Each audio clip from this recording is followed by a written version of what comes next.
It's a tough outlook for farmers right now. Rough weather, low dairy and crop prices. Farmers have little control, a lot to lose, and limited resources, and it's taking a toll. National data shows people working in agriculture have the highest suicide rates among any occupation. Only Danica Lewis shares how one man's using his story, he hopes, to save someone else.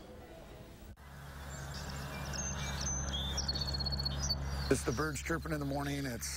It's the smell of the hay getting cut. It's, you know, drying corn. It's just the whole thing of being able to see what's going on every day in your life and knowing that you had a huge part in that. There are brief moments for Jeff Ditzenberger and his neighbors. I don't think there's any more noble of a profession out there. When there's no thought of commodity prices, no concern over the forecast, no worries about planting or harvesting, just... Sometimes you're just kind of at the end of a rope, and you know, you tie a knot and you try to hang on, and it's still not enough. But once the reality of making a living sets in, so can the loneliness. How do you start that conversation with somebody who's kind of maybe going through the exact same thing? At 19, Jeff traded the only life he knew since he could barely size up a cornstalk to enlist in the Navy. He ended up in the Gulf. Get over there, you see a few things, you hear a few things. He came back to fields that felt as foreign as the front lines. You suddenly become old enough to drink, and it's very accessible. Soon Jeff was drinking before, during, after work. His marriage wasn't working out either. The problems stacked up like hay bales. I have a night that I drink very excessively.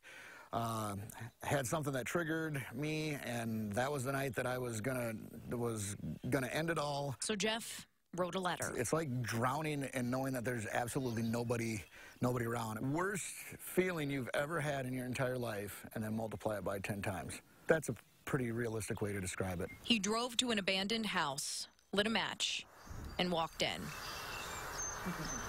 People say that you know, that you get to that point and you have to be strong enough to commit suicide, and I disagree.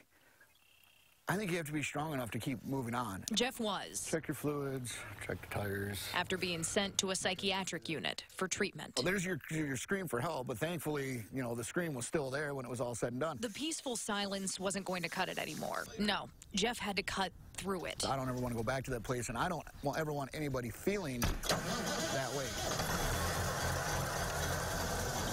He started talking with other farmers about his bipolar disorder diagnosis, his PTSD, what he lived through, or even just what he was struggling with that day. Hey, you've got the same problems I do. Apparently, you know, the grass isn't necessarily greener on the other side. It's time to go back and fertilize our own ground. More importantly, why can't we ask the question about how somebody's doing? Jeff started asking questions. If you don't, I can just about guarantee at some point in time, the conversation you'll be having was with their family. And that's not a conversation any of us want to have. And when it came time for him to tell his story, not surrounded by silos and soil, and it hits me, he flashed back to his Navy days. We had to call a tugboat. Not tractors, tugboats, small vessels that he trusted to lead him through rough waters. You don't see them, but you know they're there because you're still moving. I think in life, everybody needs a tugboat.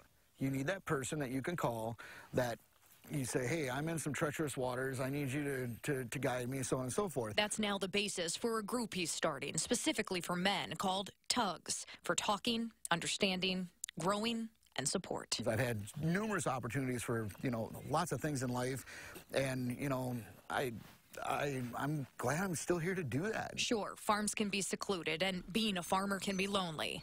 But ask Jeff. I tell people all the time, it's not a bad life, it's just a bad day. It doesn't mean it has to be that way. Are you willing to stop and have that conversation? In Argyle. And that's what we need to do. Danica Lewis, WISC News 3.